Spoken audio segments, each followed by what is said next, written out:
ಶಾಂತಿ. ಮುರಳಿಯ ದಿನಾಂಕ 6/2/2026. ಪ್ರಾತಃ ಮುರಳಿ ಬಾಬ್ದಾದ ಮಧುಬನ. ತಂದೆ ತಿಳಿಸುತ್ತಾರೆ, ಮಧುರ ಮಕ್ಕಳೇ, ಈಗ ಇದು ಹತ್ತುವ ಕಲೆಯ ಸಮಯವಾಗಿದೆ. ಭಾರತ ಬಡತನದಿಂದ ಶ್ರೀಮಂತವಾಗುವುದು. ತಾವು ತಂದೆಯಿಂದ ಸತ್ಯಯುಗಿ ರಾಜ್ಯ ಭಾಗ್ಯದ ಆಸ್ತಿಯನ್ನು ಪಡೆದುಕೊಳ್ಳಿ. ಪ್ರಶ್ನೆ: ತಂದೆಯ ಯಾವ ಟೈಟಿಲ್ ಶ್ರೀಕೃಷ್ಣನಿಗೆ ಕೊಡಲು ಸಾಧ್ಯವಿಲ್ಲ? ಉತ್ತರ: ತಂದೆಯಾಗಿದ್ದಾರೆ ಬಡವರ ಬಂಧು. ಶ್ರೀಕೃಷ್ಣನಿಗೆ ಆ ರೀತಿ ಹೇಳುವುದಿಲ್ಲ. ಅವರಂತೂ ಬಹಳ ಧನವಂತರು. ಅವರ ರಾಜ್ಯದಲ್ಲಿ ಎಲ್ಲರೂ ಶ್ರೀಮಂತರಿರುತ್ತಾರೆ. ಯಾವಾಗ ತಂದೆ ಬರುತ್ತಾರೆ ಆಗ ಎಲ್ಲದಕ್ಕಿಂತ ಬಡ ದೇಶ ಭಾರತವಾಗಿರುವುದು. ಭಾರತವನ್ನೇ ಶ್ರೀಮಂತ ದೇಶವನ್ನಾಗಿ ಮಾಡುತ್ತಾರೆ. ತಾವು ಹೇಳುತ್ತೀರಾ, ನಮ್ಮ ಭಾರತ ಸ್ವರ್ಗವಾಗಿತ್ತು, ಈಗ ಇಲ್ಲ, ಪುನಃ ಆಗಲಿದೆ. ಬಡವರ ಬಂಧು ಬಾಬಾರವರೇ ಭಾರತವನ್ನು ಸ್ವರ್ಗವನ್ನಾಗಿ ಮಾಡುತ್ತಾರೆ. ಗೀತೆ: ಕೊನೆಗೂ ಆ ದಿನ ಬಂದಿದೆ ಎಂದು. ಓಂ ಶಾಂತಿ. ಮಧುರಾತಿ ಮಧುರ ಆತ್ಮಿಕ ಮಕ್ಕಳು, ಈ ಗೀತೆಯನ್ನು ಕೇಳಿದ್ದೀರಾ? ಹೇಗೆ ಆತ್ಮ ಗುಪ್ತವಾಗಿದೆ, ಶರೀರ ಪ್ರತ್ಯಕ್ಷವಾಗಿದೆ. ಆತ್ಮನನ್ನು ಈ ನೇತ್ರಗಳಿಂದ ನೋಡಲಾಗುವುದಿಲ್ಲ, ಸೂಕ್ಷ್ಮವಾಗಿದೆ. ಇರೋದಂತೂ ಅವಶ್ಯವಾಗಿ ಇದೆ, ಆದರೆ ಈ ಶರೀರದಿಂದ ಮುಚ್ಚಲ್ಪಟ್ಟಿದೆ. ಆದ್ದರಿಂದ ಹೇಳಲಾಗುವುದು ಆತ್ಮ ಗುಪ್ತವಾಗಿದೆ ಎಂದು. ಆತ್ಮ ಸ್ವಯಂ ಹೇಳುತ್ತೆ, ನಾನು ನಿರಾಕಾರಿಯಾಗಿದ್ದೇನೆ. ಇಲ್ಲಿ ಸಾಕಾರದಲ್ಲಿ ಬಂದು ಗುಪ್ತವಾಗಿದ್ದೇನೆ. ಆತ್ಮರದು ನಿರಾಕಾರ ಪ್ರಪಂಚವಾಗಿದೆ, ಅದರಲ್ಲಿ ಗುಪ್ತ ಮಾತೇ ಇಲ್ಲ. ನಿರಾಕಾರಿ ಪ್ರಪಂಚದಲ್ಲಿ ಗುಪ್ತವಾಗಿರುವ ಮಾತೇ ಇಲ್ಲ. ಪರಂಪಿತ ಪರಮಾತ್ಮನೂ ಸಹ ಅಲ್ಲಿ ಇರುತ್ತಾರೆ. ಅದಕ್ಕೆ ಹೇಳಲಾಗತ್ತೆ ನಿರಾಕಾರಿ ಪ್ರಪಂಚ ಎಂದು. ಶಿವ ತಂದೆಗೆ ಹೇಳಲಾಗುವುದು ಸುಪ್ರೀಂ, ಶ್ರೇಷ್ಠಾತಿ ಶ್ರೇಷ್ಠ ಆತ್ಮ, ಭಿನ್ನಾತಿ ಭಿನ್ನವಾಗಿರುವ ಪರಮಾತ್ಮ. ತಂದೆ ಹೇಳುತ್ತಾರೆ, ಹೇಗೆ ನೀವು ಗುಪ್ತವಾಗಿದ್ದೀರಾ, ನಾನು ಸಹ ಗುಪ್ತವಾಗಿ ಬರಬೇಕಾಗುವುದು. ನಾನು ಗರ್ಭ ಜೈಲಿನಲ್ಲಿ ಬರುವುದಿಲ್ಲ. ನನ್ನ ಹೆಸರಂತೂ ಒಂದೇ, ಶಿವ. ನಾನು ಈ ತನುವಿನಲ್ಲಿ ಬಂದಿದ್ದೇನೆ, ಆದರೂ ಕೂಡ ನನ್ನ ಹೆಸರು ಚೇಂಜ್ ಆಗೋದಿಲ್ಲ. ಇವರ ಆತ್ಮನಿಗೆ ಏನು ಶರೀರವಿದೆ, ಇವರ ಹೆಸರು ಬದಲಾಗತ್ತೆ. ನನಗಂತೂ ಶಿವ ಎಂದೇ ಎಲ್ಲರೂ ಹೇಳುತ್ತಾರೆ, ಎಲ್ಲ ಆತ್ಮರ ತಂದೆ ಅಂದಾಗ ತಾವು ಆತ್ಮರು ಈ ಶರೀರದಲ್ಲಿ ಗುಪ್ತವಾಗಿ ಇದ್ದೀರಾ. ಈ ಶರೀರದ ಮೂಲಕ ಕರ್ಮ ಮಾಡುತ್ತೀರಾ. ನಾನು ಸಹ ಗುಪ್ತವಾಗಿದ್ದೇನೆ ಅಂದಾಗ ಮಕ್ಕಳಿಗೆ ಈ ಜ್ಞಾನ ಈಗ ಸಿಗುತ್ತಿದೆ. ಆತ್ಮ ಈ ಶರೀರದಿಂದ ಮುಚ್ಚಲ್ಪಟ್ಟಿದೆ. ಆತ್ಮ ನಿರಾಕಾರಿಯಾಗಿದೆ, ಶರೀರ ಆಕಾರಿಯಾಗಿದೆ. ನಾನು ಸಹ ಅಶರೀರಿ ಆಗಿದ್ದೇನೆ. ತಂದೆ ನಿರಾಕಾರ ತಂದೆ ಈ ಶರೀರದ ಮೂಲಕ ಜ್ಞಾನ ತಿಳಿಸುತ್ತಾರೆ. ನೀವು ನಿರಾಕಾರಿ ಆತ್ಮ ಆಗಿದ್ದೀರಾ, ಶರೀರದ ಮೂಲಕ ಕೇಳುತ್ತೀರಾ. ನಿಮಗೆ ಗೊತ್ತು, ಬಾಬಾ ಬಂದಿದ್ದಾರೆ ಭಾರತವನ್ನು ಪುನಃ ಬಡ ದೇಶದಿಂದ ಶ್ರೀಮಂತ ಮಾಡಲು. ತಾವು ಹೇಳುತ್ತೀರಾ ನಮ್ಮ ಭಾರತ ಎಂದು. ಪ್ರತಿಯೊಬ್ಬರು ತಮ್ಮ ರಾಜ್ಯಕ್ಕಾಗಿ ಹೇಳುತ್ತಾರೆ, ನಮ್ಮ ಗುಜರಾತು, ನಮ್ಮ ರಾಜಸ್ಥಾನ, ನಮ್ಮ ಕರ್ನಾಟಕ, ನಮ್ಮದು ಎಂದು ಹೇಳುವುದರಿಂದ ಅದರಲ್ಲಿ ಮೋಹ ಇರುವುದು. ನಮ್ಮ ಭಾರತ ಬಡ ದೇಶವಾಗಿದೆ, ಇದನ್ನು ಎಲ್ಲರೂ ಒಪ್ಪುತ್ತಾರೆ. ಆದರೆ ಅವರಿಗೆ ಗೊತ್ತಿಲ್ಲ ನಮ್ಮ ಭಾರತ ಶ್ರೀಮಂತ ಯಾವಾಗ ಇತ್ತು, ಹೇಗೆ ಇತ್ತು. ತಾವು ಮಕ್ಕಳಿಗೆ ಬಹಳ ನಶೆ ಇದೆ. ನಮ್ಮ ಭಾರತ ಬಹಳ ಶ್ರೀಮಂತವಾಗಿತ್ತು, ದುಃಖದ ಹೆಸರು ಗುರುತೇ ಇರಲಿಲ್ಲ. ಸತ್ಯಯುಗದಲ್ಲಿ ಬೇರೆ ಯಾವುದೇ ಧರ್ಮ ಇರಲಿಲ್ಲ, ಒಂದೇ ದೇವಿ ದೇವತಾ ಧರ್ಮವಿತ್ತು. ಇದು ಯಾರಿಗೂ ಗೊತ್ತಿಲ್ಲ. ಏನು ವಿಶ್ವದ ಭೂಗೋಳ ಚರಿತ್ರೆ ಇದೆ, ಇದನ್ನು ಯಾರೂ ತಿಳಿದುಕೊಂಡಿಲ್ಲ. ಈಗ ತಾವು ಒಳ್ಳೆಯ ರೀತಿ ತಿಳಿದುಕೊಂಡಿದ್ದೀರಾ. ನಮ್ಮ ಭಾರತ ಬಹಳ ಶ್ರೀಮಂತವಾಗಿತ್ತು, ಈಗ ಬಹಳ ಬಡ ದೇಶವಾಗಿದೆ. ಈಗ ಪುನಃ ತಂದೆ ಬಂದಿದ್ದಾರೆ ಶ್ರೀಮಂತ ದೇಶವನ್ನಾಗಿ ಮಾಡಲು. ಭಾರತ ಸತ್ಯಯುಗದಲ್ಲಿ ಬಹಳ ಶ್ರೀಮಂತವಾಗಿತ್ತು, ದೇವಿ ದೇವತೆಗಳ ರಾಜ್ಯವಿತ್ತು. ಆ ರಾಜ್ಯ ಎಲ್ಲಿ ಹೋಯಿತು, ಇದನ್ನು ಯಾರೂ ತಿಳಿದುಕೊಂಡಿಲ್ಲ.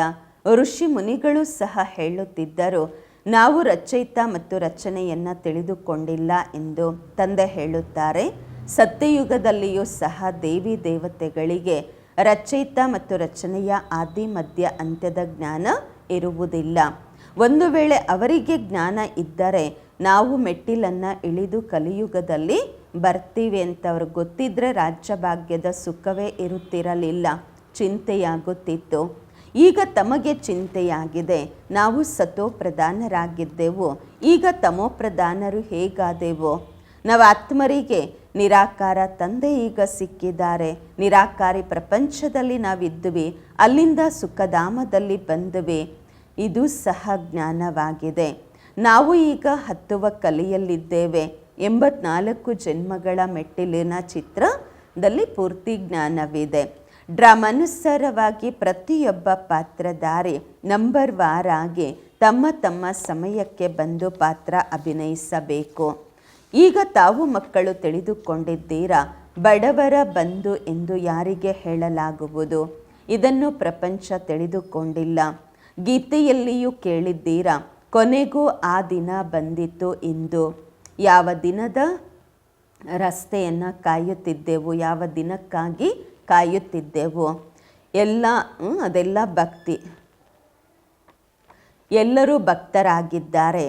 ಭಗವಂತ ಯಾವಾಗ ಬಂದು ನಾವು ಭಕ್ತರಿಗೆ ಭಕ್ತಿಯ ಫಲವನ್ನು ಕೊಟ್ಟು ಸದ್ಗತಿಯಲ್ಲಿ ಕರೆದುಕೊಂಡು ಹೋಗುತ್ತಾರೆ. ಅದನ್ನು ಈಗ ತಿಳಿದುಕೊಂಡಿದ್ದೀರಾ. ಬಾಬಾ ಪುನಃ ಬಂದಿದ್ದಾರೆ ಈ ಶರೀರದಲ್ಲಿ. ಶಿವ ಜಯಂತಿಯನ್ನು ಆಚರಿಸುತ್ತೀರಾ ಅಂದಾಗ ತಂದೆ ಅವಶ್ಯವಾಗಿ ಬಂದಿದ್ದಾರೆ. ಈ ರೀತಿ ಹೇಳುವುದಿಲ್ಲ, ನಾನು ಶ್ರೀಕೃಷ್ಣನ ತನುವಿನಲ್ಲಿ ಬಂದಿದ್ದೇನೆ ಎಂದು. ಇಲ್ಲ, ತಂದೆ ಹೇಳುತ್ತಾರೆ, ಶ್ರೀಕೃಷ್ಣನ ಆತ್ಮ 84 ಜನ್ಮಗಳನ್ನು ಪಡೆದಿದ್ದಾರೆ. ಅವರ ಅನೇಕ ಜನ್ಮಗಳ ಅಂತಿಮದ ಈ ಜನ್ಮವಾಗಿದೆ, ಅಂತಿಮ ಜನ್ಮ. ಯಾರು ಮೊದಲ ನಂಬರಲ್ಲಿದ್ದರೂ ಅವರು ಈಗ ಅಂತಿಮದಲ್ಲಿ ಇದ್ದಾರೆ. ತತ್ವಂ. ನಾನಂತೂ ಬಂದಿದ್ದೇನೆ ಸಾಧಾರಣ ತನುವಿನಲ್ಲಿ, ನಿಮಗೆ ಬಂದು ತಿಳಿಸುತ್ತಿದ್ದೇನೆ. ನೀವು ಹೇಗೆ 84 ಜನ್ಮಗಳನ್ನು ಭೋಗಿಸುತ್ತೀರಾ? ಸರ್ದಾರ್ ಯಾರಿರ್ತಾರೆ ಅವರು ತಿಳಿದುಕೊಳ್ಳುತ್ತಾರೆ, ಏಕ ಓಂಕಾರ ಪರಂಪಿತ ಪರಮಾತ್ಮ ತಂದೆಯಾಗಿದ್ದಾರೆ ಎಂದು. ಅವಶ್ಯವಾಗಿ ಆ ತಂದೆ ಮನುಷ್ಯರನ್ನು ದೇವತೆಗಳನ್ನಾಗಿ ಮಾಡುತ್ತಾರೆ. ಯಾಕೆ ನಾವು ದೇವತೆಗಳಾಗಬಾರದು? ಯಾರು ದೇವತೆಗಳಾಗಿದ್ದರೂ ಅವರೇ ಏಕದಮ್ ಕೆಳಗಡೆ ಬಿದ್ದಿದ್ದಾರೆ. ದೇವಿ ದೇವತಾ ಧರ್ಮದವರು ತಮ್ಮನ್ನು ತಾವು ದೇವತೆಗಳೆಂದು ತಿಳಿದುಕೊಳ್ಳುವುದೇ ಇಲ್ಲ. ಅನ್ಯ ಧರ್ಮದ ಹಿಸ್ಟ್ರಿ ಬಹಳ ಚಿಕ್ಕದಿದೆ. ಕೆಲವ್ರದ್ದು 500 ವರ್ಷ, ಕೆಲವ್ರದ್ದು 1250 ವರ್ಷಗಳ ಕಾಲದ್ದು. ನಿಮ್ಮ ಹಿಸ್ಟ್ರಿ 5000 ವರ್ಷಗಳದು ಆಗಿದೆ. ದೇವತಾ ಧರ್ಮದವರೇ ಸ್ವರ್ಗದಲ್ಲಿ ಬರುತ್ತಾರೆ, ಅನ್ಯ ಧರ್ಮದವರು ನಂತರ ಬರುತ್ತಾರೆ. ದೇವತಾ ಧರ್ಮದವರೇ ಈಗ ಅನ್ಯ ಧರ್ಮಗಳಲ್ಲಿ ಕನ್ವರ್ಟ್ ಆಗಿದ್ದಾರೆ ಡ್ರಾಮಾನುಸಾರವಾಗಿ. ಮತ್ತೆಯೂ ಸಹ ಆ ರೀತಿಯೇ ಕನ್ವರ್ಟ್ ಆಗುತ್ತಾರೆ. ನಂತರ ತಮ್ಮ ತಮ್ಮ ಧರ್ಮದಲ್ಲಿ ವಾಪಸ್ ಬರುತ್ತಾರೆ. ತಂದೆ ತಿಳಿಸುತ್ತಾರೆ, ಮಕ್ಕಳೇ, ತಾವಂತೂ ವಿಶ್ವಕ್ಕೆ ಮಾಲೀಕರಾಗಿದ್ದೀರಿ. ತಾವು ತಿಳಿದುಕೊಂಡಿದ್ದೀರಾ, ಬಾಬಾ ಸ್ವರ್ಗದ ಸ್ಥಾಪನೆ ಮಾಡುವವರಾಗಿದ್ದಾರೆ ಅಂದಾಗ ನಾವು ಯಾಕೆ ಸ್ವರ್ಗದಲ್ಲಿ ಹೋಗಬಾರದು? ತಂದೆಯಿಂದ ನಾವು ಅವಶ್ಯವಾಗಿ ಆಸ್ತಿಯನ್ನು ಪಡೆದುಕೊಳ್ಳುತ್ತೇವೆ ಅಂದಾಗ ಇದರಿಂದ ಸಿದ್ಧವಾಗತ್ತೆ ನಮ್ಮ ಧರ್ಮದವರು ಇವರು ಎಂದು. ಯಾರು ಆಗುವುದಿಲ್ಲ ಅಂದರೆ ಯಾರು ನಮ್ಮ ಧರ್ಮದವರಿರುವುದಿಲ್ಲ ಅವರು ಬರುವುದೇ ಇಲ್ಲ. ಹೇಳುತ್ತಾರೆ, ಪರಧರ್ಮದಲ್ಲಿ ಯಾಕೆ ಹೋಗಬೇಕು? ತಾವು ಮಕ್ಕಳು ತಿಳಿದುಕೊಂಡಿದ್ದೀರಾ, ಸತ್ಯಯುಗ ಹೊಸ ಪ್ರಪಂಚದಲ್ಲಿ ದೇವತೆಗಳು ಬಹಳ ಸುಖಿಗಳಾಗಿದ್ದರು. ಚಿನ್ನದ ಮಹಲ್ಲು ಇತ್ತು. ಸೋಮನಾಥ ಮಂದಿರದಲ್ಲಿ ಎಷ್ಟು ಚಿನ್ನ ಇತ್ತು. ಅಂತಹ ಧರ್ಮ ಬೇರೆ ಯಾವುದೂ ಇಲ್ಲ. ಸೋಮನಾಥ ಮಂದಿರದಷ್ಟು ದೊಡ್ಡ ಮಂದಿರ ಯಾವುದೂ ಇರುವುದಿಲ್ಲ. ಬಹಳ ವಜ್ರ ವೈಡೂರ್ಯಗಳಿತ್ತು. ಬುದ್ಧರದು ವಜ್ರ ವೈಡೂರ್ಯಗಳ ಮಹಲ್ಲುಗಳು ಇರುವುದಿಲ್ಲ ಅಲ್ವಾ? ತಾವು ಮಕ್ಕಳಿಗೆ ಯಾವ ತಂದೆ ಇಷ್ಟು ಶ್ರೇಷ್ಠರನ್ನಾಗಿ ಮಾಡಿದ್ದಾರೆ, ಅವರಿಗೆ ತಾವೆಷ್ಟು ಗೌರವ ಕೊಡಬೇಕು, ಗೌರವ ಇಡಬೇಕಲ್ವ? ತಿಳಿದುಕೊಳ್ಳುತ್ತಾರೆ ಒಳ್ಳೆಯ ಕರ್ಮ ಮಾಡಿ ಹೋಗಿದ್ದಾರೆ ಎಂದು. ಈಗ ತಾವು ತಿಳಿದುಕೊಂಡಿದ್ದೀರಾ, ಎಲ್ಲರಿಗಿಂತ ಒಳ್ಳೆಯ ಕರ್ಮ ಪತಿತ ಪಾವನ ತಂದೆಯೇ ಮಾಡಿ ಹೋಗುತ್ತಾರೆ. ತಾವು ಆತ್ಮ ಹೇಳುತ್ತೀರಾ, ಎಲ್ಲದಕ್ಕಿಂತ ಉತ್ತಮ ಸೇವೆ ಬೇಹದ್ದಿನ ತಂದೆಯೇ ಬಂದು ಮಾಡುತ್ತಾರೆ. ನಮ್ಮನ್ನು ಭಿಕ್ಷುಕರಿಂದ ರಾಜಕುಮಾರರನ್ನಾಗಿ, ಬಡವರಿಂದ ಶ್ರೀಮಂತರನ್ನಾಗಿ ಮಾಡುತ್ತಾರೆ. ಭಾರತವನ್ನು ಸ್ವರ್ಗವನ್ನಾಗಿ ಮಾಡುತ್ತಾರೆ. ಅಂತಹ ತಂದೆಗೆ ಯಾರು ಗೌರವವೇ ಕೊಡುವುದಿಲ್ಲ. ತಾವು ತಿಳಿದುಕೊಂಡಿದ್ದೀರಾ, ಶ್ರೇಷ್ಠಾತಿ ಶ್ರೇಷ್ಠ ಮಂದಿರದ ಗಾಯನ ಏನಿತ್ತು ಅದನ್ನೇ ಲೂಟಿ ಮಾಡಿದ್ರು ಸೋಮನಾಥ ಮಂದಿರ. ಲಕ್ಷ್ಮೀನಾರಾಯಣರ ಮಂದಿರವನ್ನು ಎಂದಿಗೂ ಲೂಟಿ ಮಾಡಲಿಲ್ಲ. ಸೋಮನಾಥ ಮಂದಿರವನ್ನು ಲೂಟಿ ಮಾಡಿದರು. ಭಕ್ತಿ ಮಾರ್ಗದಲ್ಲಿಯೂ ಕೂಡ ಬಹಳ ಧನವಂತರಿದ್ದರು. ದೇವತೆಗಳು ಯಾವಾಗ ಭಕ್ತಿ ಮಾರ್ಗಕ್ಕೆ ಬಂದರು ಆಗಲೂ ಕೂಡ ಧನವಂತರಿದ್ದರು. ರಾಜರಲ್ಲಿಯೂ ಸಹ ನಂಬರ್ ವಾರ್ ಇರುತ್ತಾರೆ.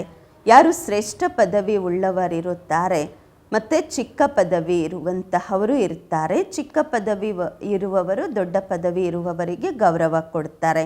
ದರ್ಬಾರಲ್ಲಿಯೂ ಸಹ ನಂಬರ್ ವಾರ್ ಆಗಿ ಕುಳಿತುಕೊಳ್ಳುತ್ತಾರೆ. ಬಾಬಾ ಅಂತೂ ಅನುಭವಿ ಆಗಿದ್ದಾರೆ ಅಲ್ವಾ. ಇಲ್ಲಿನ ದರ್ಬಾರ್ ಪತಿತ ರಾಜರದ್ದಾಗಿದೆ. ಪಾವನ ರಾಜರ ದರ್ಬಾರ್ ಹೇಗಾಗತ್ತೆ? ಅವರ ಬಳಿ ಎಷ್ಟು ಧನವಿತ್ತು, ಅವರ ಮನೆಯು ಎಷ್ಟು ಚೆನ್ನಾಗಿತ್ತು. ಈಗ ತಾವು ತಿಳಿದುಕೊಂಡಿದ್ದೀರಾ, ತಂದೆ ನಮಗೆ ಓದಿಸುತ್ತಿದ್ದಾರೆ, ಸ್ವರ್ಗದ ಸ್ಥಾಪನೆ ಮಾಡುತ್ತಿದ್ದಾರೆ. ನಾವು ಮಹಾರಾಜ ಮಹಾರಾಣಿ ಸ್ವರ್ಗದ ಮಾಲೀಕರಾಗುತ್ತೇವೆ. ಅನಂತರ ಬೀಳುತ್ತಾ ಬೀಳುತ್ತಾ ಭಕ್ತರಾದೆವು. ಮೊಟ್ಟ ಮೊದಲು ಶಿವನ ಪೂಜಾರಿಗಳಾದೆವು. ಯಾರು ಸ್ವರ್ಗಕ್ಕೆ ಮಾಲೀಕರನ್ನಾಗಿ ಮಾಡಿದ್ದರೂ ಅವರ ಪೂಜೆಯನ್ನು ಪ್ರಾರಂಭ ಮಾಡುತ್ತೇವೆ. ಅವರು ನಮ್ಮನ್ನು ಬಹಳ ಶ್ರೀಮಂತರನ್ನಾಗಿ ಮಾಡುತ್ತಾರೆ. ಈಗ ಭಾರತ ಎಷ್ಟು ಬಡ ದೇಶವಾಗಿದೆ. ಜಮೀನು 500 ರೂಪಾಯಲ್ಲೇನು ತೆಗೆದುಕೊಳ್ಳಾಗ್ತಾ ಇತ್ತು ಅದರ ವ್ಯಾಲ್ಯೂ ಇವತ್ತು 5,000ಕ್ಕಿಂತ ಹೆಚ್ಚಾಗಿದೆ. ಈಗ ಇನ್ನೂ ಬೆಲೆ ಜಾಸ್ತಿ ಆಗಿದೆ. ಸಕ್ಕರ ಬಾಬರವರ ಸಮಯದಲ್ಲೇ ಇಷ್ಟಿತ್ತು ಅಂದಾಗ ಈಗಂತೂ ತುಂಬ ಆಗಿದೆ.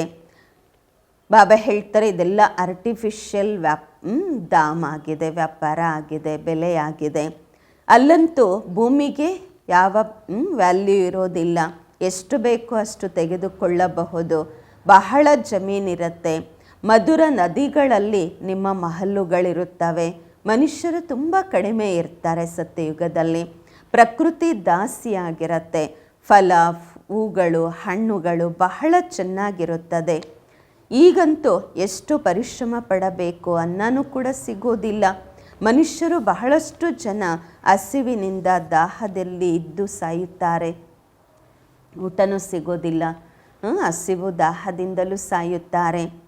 ಈ ಹಾಡನ್ನು ಕೇಳುತ್ತಿದ್ದರೆ ನಿಮಗೆ ರೋಮಾಂಚನವಾಗಬೇಕು. ಕೊನೆಗೂ ಆ ದಿನ ಬಂದಿತ್ತು ಎಂದು. ತಂದೆಗೆ ಬಡವರ ಬಂಧು ಎಂದು ಹೇಳುತ್ತೀರಾ. ಬಡವರ ಬಂಧುವಿನ ಅರ್ಥ ತಿಳಿದುಕೊಂಡಿದ್ದೀರಾ ಅಲ್ವಾ? ಯಾರನ್ನು ಶ್ರೀಮಂತರನ್ನಾಗಿ ಮಾಡುತ್ತಾರೆ? ಅವಶ್ಯವಾಗಿ ಎಲ್ಲಿ ಬರ್ತಾರೆ ಅವರನ್ನೇ ಶ್ರೀಮಂತರನ್ನಾಗಿ ಮಾಡುತ್ತಾರೆ. ಭಾರತವಾಸಿಗಳನ್ನು ತಾವು ಮಕ್ಕಳೇ ತಿಳಿದುಕೊಂಡಿದ್ದೀರಾ. ನಾವು ಪತಿತರಿಂದ ಪಾವನರಾಗಬೇಕಾದರೆ ತಂದೆಯ ಶ್ರೀಮತದಂತೆ ನಡೆಯಬೇಕು. ಮತ್ತೆ ಪಾವನರಿಂದ ಪತಿತ ಆಗುವುದರಲ್ಲಿ 5,000 ವರ್ಷಗಳ ಕಾಲ ಹಿಡಿಸುತ್ತೆ. ಈಗ ತಕ್ಷಣ ಬಾಬಾ ನಮ್ಮನ್ನು ಪತಿತರಿಂದ ಪಾವನ ಮಾಡುತ್ತಾರೆ, ಶ್ರೇಷ್ಠಾತಿ ಶ್ರೇಷ್ಠ ಮಾಡುತ್ತಾರೆ. 1 ಸೆಕೆಂಡಿನಲ್ಲಿ ಜೀವನ್ಮುಕ್ತಿ ಸಿಗುವುದು. ಹೇಳ್ತಾರಲ್ವ ಬಾಬಾ, ನಾನು ನಿಮ್ಮವರಾಗಿದ್ದೇನೆ. ಬಾಬಾ ಹೇಳುತ್ತಾರೆ, ಮಕ್ಕಳೇ ತಾವು ವಿಶ್ವಕ್ಕೆ ಮಾಲೀಕರಾಗುತ್ತೀರಾ. ಲೌಕಿಕದಲ್ಲಿ ನೋಡಿ, ಗಂಡು ಮಕ್ಕಳು ಜನ್ಮ ಪಡೆದರೆ ತಿಳಿದುಕೊಳ್ಳುತ್ತಾರೆ ವಾರಿಸ್ ಬಂದರು, ವಾರಿಸಾಗ್ತಾರೆ ಅವರು ಅಂತ ಎಷ್ಟು ಖುಷಿ ಪಡ್ತಾರೆ. ಹೆಣ್ಣು ಮಕ್ಕಳು ಜನ್ಮ ಪಡ್ಕೊಂಡ್ರು ಅಂದರೆ ಅವರನ್ನು ನೋಡಿ ಮುಖನೇ ಇಳಿದೋಗ್ಬಿಡತ್ತೆ. ಇಲ್ಲಂತೂ ನೀವೆಲ್ಲರೂ ಆತ್ಮರು, ಮಕ್ಕಳಾಗಿದ್ದೀರಾ. ಈಗ ಗೊತ್ತಾಗತ್ತೆ, ನಾವು 5,000 ವರ್ಷಗಳಿಗೆ ಮೊದಲು ಸ್ವರ್ಗದ ಮಾಲೀಕರಾಗಿದ್ದೆವು. ಬಾಬಾ ಆ ರೀತಿ ತಯಾರು ಮಾಡಿದ್ದರು. ಶಿವ ಜಯಂತಿಯನ್ನು ಆಚರಿಸುತ್ತಾರೆ. ಆದರೆ ತಿಳಿದುಕೊಳ್ಳುವುದೇ ಇಲ್ಲ ಭಗವಂತ ಯಾವಾಗ ಬಂದಿದ್ದರು ಎಂಬುದನ್ನು. ತಂದೆ ಆ ರೀತಿ ತಯಾರು ಮಾಡಿದ್ದರು. ಶಿವ ಜಯಂತಿಯನ್ನು ಆಚರಿಸುತ್ತಾರೆ. ಆದರೆ ಆ ತಂದೆ ಯಾವಾಗ ಬಂದಿದ್ದರೆಂಬುದು ಗೊತ್ತಿಲ್ಲ. ಲಕ್ಷ್ಮೀನಾರಾಯಣರ ರಾಜ್ಯವಿತ್ತು, ಇದು ಕೂಡ ಗೊತ್ತಿಲ್ಲ ಯಾರಿಗೂ. ಜಯಂತಿ ಆಚರಿಸುವುದು ಕೇವಲ ದೊಡ್ಡ ದೊಡ್ಡ ಲಿಂಗದ ಮಂದಿರಗಳನ್ನು ಮಾಡುತ್ತಾರೆ. ಆದರೆ ಅವ್ರು ಹೇಗೆ ಬಂದರು, ಅವ್ರು ಬಂದು ಏನು ಮಾಡಿದ್ರು ಏನು ತಿಳಿದುಕೊಂಡಿಲ್ಲ. ಇದಕ್ಕೆ ಹೇಳಲಾಗತ್ತೆ ಅಂಧಶ್ರದ್ಧೆ ಎಂದು. ಏಕೆಂದರೆ ಯಾವ ಭಗವಂತನ ಪೂಜೆ ಮಾಡ್ತಾರೆ, ಭಕ್ತಿ ಮಾಡ್ತಾರೆ, ಆರಾಧನೆ ಮಾಡ್ತಾರೆ, ಅವರನ್ನು ತಿಳ್ಕೋಬೇಕಲ್ವಾ. ಅವರಿಗೆ ಗೊತ್ತೇ ಇಲ್ಲ ನಮ್ಮ ಧರ್ಮ ಯಾವುದು, ಯಾವಾಗ ಸ್ಥಾಪನೆಯಾಯಿತು. ಅನ್ಯ ಧರ್ಮದವರಿಗೆ ಗೊತ್ತಿದೆ ಅವರ ಧರ್ಮಸ್ಥಾಪಕ ಯಾವಾಗ ಬಂದರು, ಯಾರು ಎಂಬುದು. ಬುದ್ಧ ಯಾವಾಗ ಬಂದರು, ತಿಥಿ ತಾರೀಕು ಎಲ್ಲ ಗೊತ್ತಿದೆ. ಶಿವತಂದೆ ಮತ್ತು ಲಕ್ಷ್ಮೀನಾರಾಯಣರ ಯಾವ ತಿಥಿ ತಾರೀಖನ್ನು ತಿಳಿದುಕೊಂಡಿಲ್ಲ. 5000 ವರ್ಷಗಳ ಮಾತನ್ನು ಲಕ್ಷಾಂತರ ವರ್ಷಗಳೆಂದು ಬರೆದಿದ್ದಾರೆ. ಲಕ್ಷಾಂತರ ವರ್ಷಗಳ ಮಾತು ಯಾರಿಗೂ ನೆನಪು ಬರುವುದಿಲ್ಲ. ಭಾರತದಲ್ಲಿ ದೇವಿ ದೇವತಾ ಧರ್ಮ ಯಾವಾಗಿತ್ತು ಅದು ಗೊತ್ತಿಲ್ಲ. ಲಕ್ಷಾಂತರ ವರ್ಷಗಳ ಲೆಕ್ಕಾಚಾರದಲ್ಲಿ ಭಾರತದ ಆಬಾದಿ, ಭಾರತದ ಜನಸಂಖ್ಯೆ ಎಲ್ಲರಿಗಿಂತ ಜಾಸ್ತಿ ಇರಬೇಕು. ಭಾರತದ ಜಮೀನು ಎಲ್ಲದಕ್ಕಿಂತ ದೊಡ್ಡದಿರಬೇಕು. ಲಕ್ಷಾಂತರ ವರ್ಷಗಳಲ್ಲಿ ಎಷ್ಟು ಜನ ಮನುಷ್ಯರು ಜನ್ಮ ಪಡ್ಕೊಳ್ತಾರೆ, ಲೆಕ್ಕ ಮಾಡಲಿಕ್ಕಾಗಲ್ಲ. ಅಷ್ಟಂತೂ ಇಲ್ಲ, ಮತ್ತಷ್ಟು ಕಡಿಮೆನೇ ಆಗ್ತಾ ಹೋಗ್ತಿದೆ. ಈ ಎಲ್ಲ ಮಾತುಗಳನ್ನು ತಂದೆಯೇ ಕುಳಿತು ತಿಳಿಸುತ್ತಾರೆ. ಮನುಷ್ಯರು ಕೇಳ್ತಾರೆ ಮತ್ತು ಹೇಳುತ್ತಾರೆ, ಈ ಮಾತುಗಳನ್ನಂತೂ ಎಂದಿಗೂ ಕೇಳಿಲ್ಲ ಎಂದು, ಯಾವುದೇ ಶಾಸ್ತ್ರಗಳಲ್ಲಿ ಓದಿಲ್ಲ ಎಂದು ಹೇಳುತ್ತಾರೆ. ವಂಡರ್ಫುಲ್ ಮಾತುಗಳಲ್ವ ಈ ಎಲ್ಲ ಬಾಬಾ ಹೇಳ್ತಾ ಇರುವ ಜ್ಞಾನ. ಈಗ ತಾವು ಮಕ್ಕಳ ಬುದ್ಧಿಯಲ್ಲಿ ಪೂರ್ತಿ ಚಕ್ರದ ಜ್ಞಾನವಿದೆ. ಬಹಳ ಜನ್ಮಗಳ ಅಂತಿಮಕ್ಕಿಂತಲೂ ಅಂತಿಮದಲ್ಲಿ ಈಗ ಪತಿತ ಆತ್ಮ ಆಗಿದ್ದೀರಾ. ಯಾರು ಸತೋ ಪ್ರಧಾನವಾಗಿದ್ದರು ಈಗ ತಮೋ ಪ್ರಧಾನರಾಗಿದ್ದಾರೆ. ಪುನಃ ಸತೋ ಪ್ರಧಾನ ಆಗಬೇಕು. ತಾವು ಆತ್ಮರಿಗೆ ಈಗ ಶಿಕ್ಷಣ ಸಿಗುತ್ತಿದೆ. ಆತ್ಮ ಕಿವಿಗಳ ಮೂಲಕ ಕೇಳುತ್ತದೆ ಅಂದಾಗ ಶರೀರ ತೂಗುತ್ತೆ ಹಾ ಬಾಬಾ ಎಂದು. ಏಕೆಂದರೆ ಆತ್ಮ ಕೇಳುತ್ತೆ ಅಲ್ವಾ. ನಾವು ಆತ್ಮರು 84 ಜನ್ಮ ಪಡೆದುಕೊಳ್ಳುತ್ತೇವೆ. 84 ಜನ್ಮಗಳಲ್ಲಿ 84 ಜನ ತಂದೆ ತಾಯಿ ಅವಶ್ಯವಾಗಿ ಸಿಗುತ್ತಾರೆ. ಇದು ಸಹ ಲೆಕ್ಕಾಚಾರ ಇದೆ ಅಲ್ವಾ. ಬುದ್ಧಿಯಲ್ಲಿ ಬರುತ್ತೆ, ನಾವು 84 ಜನ್ಮ ಪಡೆಯುತ್ತೇವೆ, ನಂತರ ಕಡಿಮೆ ಜನ್ಮಗಳಾಗತ್ತೆ. ಈ ರೀತಿ ಅಲ್ಲ, ಎಲ್ಲರೂ 84 ಜನ್ಮ ಪಡೆಯುತ್ತಾರೆ ಎಂದಲ್ಲ. ತಂದೆ ಕುಳಿತು ತಿಳಿಸುತ್ತಾರೆ, ಶಾಸ್ತ್ರಗಳಲ್ಲಿ ಏನೆಲ್ಲ ಬರೆದಿದ್ದಾರೆ. ನಿಮಗಾಗಿ ಮತ್ತೆಯೂ 84 ಜನ್ಮ ಎಂದು ಹೇಳಲಾಗುವುದು. ನನಗಾಗಿ ಅಂತೂ ಅನ್ಗಿನಿತ್ತು ಬೇಶುಮಾರ್ ಅಂತ ಹೇಳಿಬಿಟ್ಟಿದ್ದಾರೆ. ಬಾಬಾ ಹೇಳ್ತಾರೆ, ನಿಮಗೆ 84 ಅಂತ ಹೇಳಿದ್ದಾರೆ, ಆದರೆ ನನಗೆ ಲೆಕ್ಕವಿಲ್ಲದಷ್ಟು ಕಲ್ಲಲ್ಲಿ ಮುಳ್ಳಲ್ಲಿ ಎಲ್ಲದರಲ್ಲೂ ಇದ್ದಾರೆ, ಕಣಕಣದಲ್ಲಿ ಅಂತ ಹೇಳಿಬಿಟ್ಟಿದ್ದಾರೆ. ಕಣಕಣದಲ್ಲಿ ನಿಲ್ಲಿಸ್ಬಿಟ್ಟಿದ್ದಾರೆ, ಕಲ್ಲಲ್ಲಿ ಮುಳ್ಳಲ್ಲಿ ಎಲ್ಲಿ ನೋಡಿದ್ರೂ ನೀವು ಭಗವಂತ ಅಂತ ಹೇಳುತ್ತಾರೆ, ಕೃಷ್ಣನೇ ಕೃಷ್ಣ ಅಂತ ಹೇಳುತ್ತಾರೆ.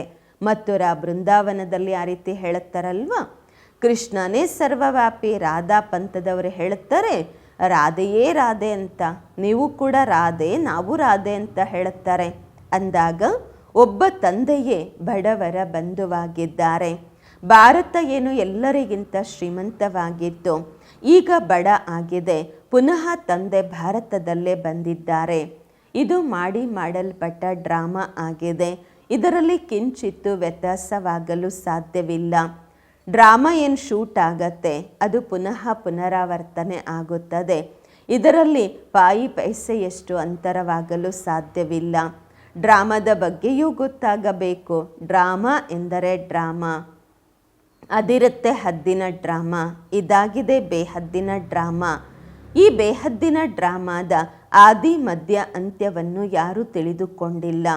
ಬಡವರ ಬಂಧು ಎಂದು ಒಬ್ಬ ನಿರಾಕಾರ ಪರಂಪಿತ ಪರಮಾತ್ಮನಿಗೆ ಹೇಳಲಾಗುವುದು, ಶ್ರೀಕೃಷ್ಣನಿಗೆ ಅಲ್ಲ. ಕೃಷ್ಣವಂತೂ ಧನವಂತ, ಸತ್ಯಯುಗದ ರಾಜಕುಮಾರ ಆಗುತ್ತಾರೆ. ಭಗವಂತನಿಗಂತೂ ತಮ್ಮ ಶರೀರ ಇಲ್ಲ. ಆ ತಂದೆಯೇ ಬಂದು ತಾವು ಮಕ್ಕಳನ್ನು ಧನವಂತರನ್ನಾಗಿ ಮಾಡುತ್ತಾರೆ. ತಮಗೆ ರಾಜಯೋಗದ ಶಿಕ್ಷಣವನ್ನು ಕೊಡುತ್ತಾರೆ. ವಿದ್ಯಾಭ್ಯಾಸದಿಂದ ಬ್ಯಾರಿಸ್ಟರ್ ಆಗ್ತಾರೆ, ಬೇರೆ ಪದವಿ ಪಡ್ಕೊಳ್ತಾರೆ, ಸಂಪಾದನೆ ಮಾಡುತ್ತಾರೆ. ತಂದೆ ತಮಗೆ ಈಗ ಓದಿಸುತ್ತಿದ್ದಾರೆ. ತಾವು ಭವಿಷ್ಯದಲ್ಲಿ ನರನಿಂದ ನಾರಾಯಣ ಆಗುತ್ತೀರಾ. ತಮ್ಮ ಜನ್ಮವಂತೂ ಆಗತ್ತೆ ಅಲ್ವಾ. ಈ ರೀತಿಯೆಲ್ಲ ಸ್ವರ್ಗ ಏನು ಸಮುದ್ರದಿಂದ ಹೊರಗೆ ಬರುತ್ತೆ ಅಂತ ಅಲ್ಲ. ಶ್ರೀಕೃಷ್ಣನು ಸಹ ಜನ್ಮ ಪಡ್ಕೊಳ್ತಾರೆ ಅಲ್ವಾ. ಕಂಸಪುರಿ ಅಂತೂ ಆ ಸಮಯದಲ್ಲಿ ಇರುವುದಿಲ್ಲ. ಯಾವಾಗ ಸತ್ಯಯುಗ ಇರುತ್ತೆ ಆಗಿರೋದಿಲ್ಲ. ಶ್ರೀಕೃಷ್ಣನಿಗೆ ಎಷ್ಟೆಲ್ಲ ಹೆಸರು ಗಾಯನವಾಗಿದೆ. ಅವರ ತಂದೆಯ ಗಾಯನ ಇಲ್ಲ. ಅವರ ತಂದೆಯಲ್ಲಿದ್ದಾರೆ. ಅವಶ್ಯವಾಗಿ ಶ್ರೀಕೃಷ್ಣ ಯಾವ ತಂದೆ ಇರ್ತಾರಲ್ವ, ಮಗು ಆಗ್ತಾರಲ್ವ, ಯಾವ ತಂದೆಗಾದರೂ ಮಗು ಇರ್ತಾರೆ ಅಲ್ವಾ. ಆದರೆ ಆ ತಂದೆಯ ಗಾಯನ ಇಲ್ಲ, ಮಗುವಿನ ಗಾಯನ ಇದೆ. ಶ್ರೀಕೃಷ್ಣ ಯಾವಾಗ ಜನ್ಮ ಪಡ್ಕೊಳ್ತಾರೆ ಆಗ ಸ್ವಲ್ಪ ಪತಿತರು ಸಹ ಇರುತ್ತಾರೆ. ಯಾವಾಗ ಬಿಲ್ಕುಲ್ ಸಮಾಪ್ತಿ ಆಗುತ್ತಾರೆ ಆಗ ಗದ್ದಿ ಮೇಲೆ ಕೂತ್ಕೊಳ್ತಾರೆ. ಆವಾಗ ಪತಿತರು ಯಾರೂ ಇರೋದೇ ಇಲ್ಲ. ಆಗ ಕೃಷ್ಣ ಗದ್ದಿ ಮೇಲೆ ಕೂತ್ಕೊಳ್ತಾರೆ, ರಾಜ್ಯಭಾರ ಮಾಡುತ್ತಾರೆ, ತಮ್ಮ ರಾಜ್ಯವನ್ನು ತಗೊಳ್ತಾರೆ. ಅಂದಿನಿಂದ ಅವರ ವರ್ಷ ಪ್ರಾರಂಭವಾಗುತ್ತದೆ. ಲಕ್ಷ್ಮೀನಾರಾಯಣರಿಂದಲೇ ಸಂವತ್ ಶುರುವಾಗತ್ತೆ. ತಾವು ಪೂರ್ತಿ ಲೆಕ್ಕಾಚಾರ ಬರೆಯುತ್ತೀರಾ. ಇವರ ರಾಜ್ಯ ಎಷ್ಟು ಸಮಯ, ಇವರ ರಾಜ್ಯ ಎಷ್ಟು ಸಮಯ ಅಂತ ಬರೀತೀರಾ. ಮನುಷ್ಯರು ತಿಳಿದುಕೊಳ್ಳುತ್ತಾರೆ ಕಲ್ಪದ ಆಯುಷ್ಯು ದೊಡ್ಡದಿರಲು ಸಾಧ್ಯವಿಲ್ಲ. ಆಗ ತಿಳ್ಕೊಳ್ತಾರೆ. ಅವಾಗ ಹೇಳಿದಾಗ 5000 ವರ್ಷಗಳ ಪೂರ್ಣ ಲೆಕ್ಕಾಚಾರವಿದೆ.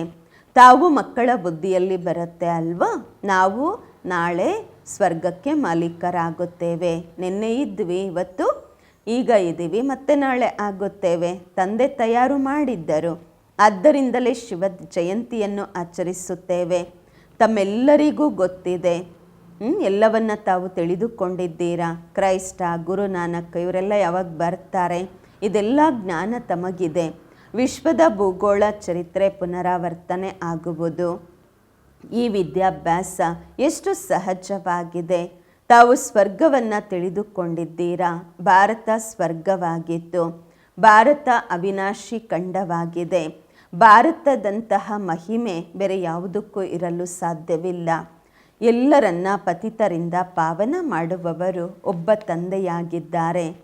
ಒಳ್ಳೆಯದು. ಮಧುರಾತಿ ಮಧುರ ಅಗಲಿ ಹೋಗಿ ಮರಳಿ ಸಿಕ್ಕಿರುವ ಮಕ್ಕಳ ಪ್ರತಿಯಾಗಿ ಮಾತ್ಪಿತಾ ಬಾಬ್ದಾದಾರವರ ನೆನಪು, ಪ್ರೀತಿ, ಬೆಳಗಿನ ವಂದನೆಗಳು.